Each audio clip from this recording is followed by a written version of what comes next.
작은 일에도 그 마음을 알기 원하네. 김상우 목사의 알물 삶으로. 이 땅에서 천국을 사는 거룩한 백성을 섬기는 동해성민교회 김상우 목사입니다. 오늘은 우리 하나님의 전을 버려두지 아니하리라는 제목으로 말씀드리겠습니다. 이스라엘 백성들이 바벨론의 포로로 잡혀갔을 때 가장 가슴 아팠던 것은 하나님을 예배할 성전이 없다는 것입니다. 그래서 안식일이 되면 예배할 곳을 찾아 바벨론의 여러 강변에 앉아서 하나님의 전에서 마음껏 예배하던 때를 생각하고 울었다고 합니다. 그래서 바벨론 포로에서 돌아온 후에 백성들은 가장 먼저 성전을 지었습니다. 그리고 무너진 성벽을 52일 만에 완공하고 난 후에 초막절을 지키기 위하여 수문 앞 광장에 모여 학사 에스라를 초청하여 성회를 열었습니다. 에스라가 나무 강단에 서서 여호와의 율법책을 낭독할 때에 제사장과 레위인, 백성의 지도자 84명은 앞으로 하나님의 전을 버려두어 다시는 예배드리지 못하는 수치를 당하지 않겠다고 저주로 맹세합니다. 사람들은 마음에 결심만 하면 되지 굳이 저주하며 맹세할 필요가 있느냐고 말합니다. 마음의 결심을 한 후에 그것을 공포하지 않으면 우리 마음이 약해지고 변할 수 있기 때문에 맹세하는 것은 아주 중요합니다. 이들은 세 가지를 맹세했습니다. 첫 번째는 이방인과 절교하고 자녀들을 이방인과 혼인시키지 않겠다는 것이었습니다. 당시 예루살렘에는 이미 이방인들이 경제적으로, 사회적으로 자리를 잡고 있었기 때문에 그들의 아들과 딸들과 결혼시키는 일을 자유롭게 했습니다.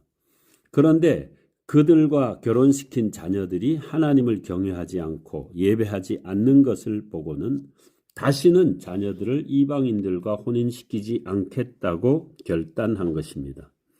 둘째, 안식일에 절대 물건을 사지 않겠다는 것입니다.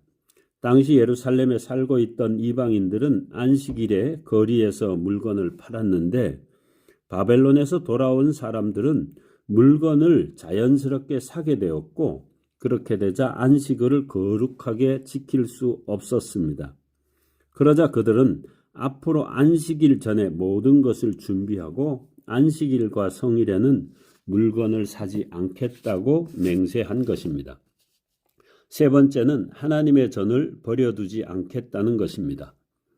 성전이 완공된 후에도 성전은 계속 관리해 주어야 하기 때문에 성전 관리를 위하여 성전세가 있었습니다. 출애굽기 30장 11절로 16절에 의하면 20세 이상 된 자는 생명의 속전으로 반세겔을 바치므로 성전을 수리하고 관리하는 비용으로 사용했습니다. 이 속전은 부자라고 더 내지 말고 가난하다고 덜 내어서는 안 되고 모두가 참여해야 했습니다. 그런데 당시 경제적인 형편이 어려워서 성전세를 3분의 1로 정하고 모두 참여하게 합니다.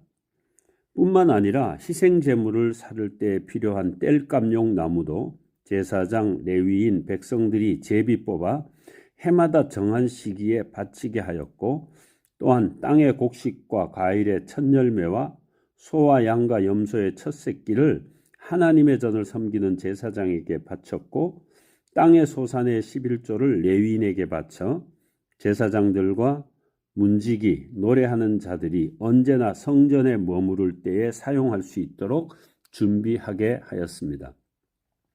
하나님의 전에서 섬기는 자들이 평안하게 섬길 수 있도록 필요한 것을 채우는 것, 그것이 하나님의 성전을 계속 유지하는 데 필요했습니다.